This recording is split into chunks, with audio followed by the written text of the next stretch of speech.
Mabia. Mabia.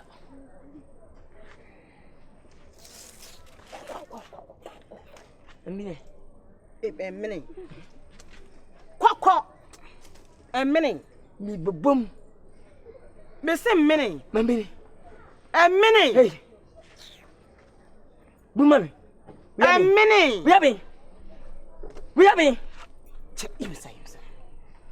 Boom. Quack, lemon. Put them. You can't go. So, Why, Jesus? hey, Marcus.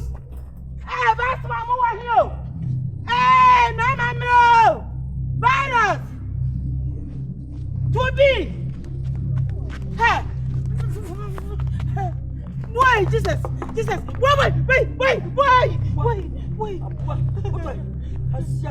To be why you know? Hey. Wait.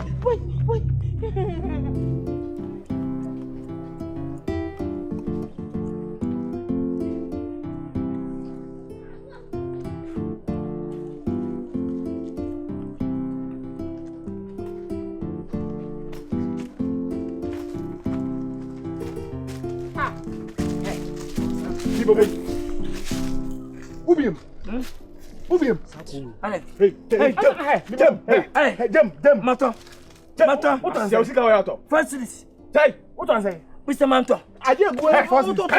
What What there? Me bobom. Yes. Me bobom. Hey, me fe di ba won. Already.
One more dam.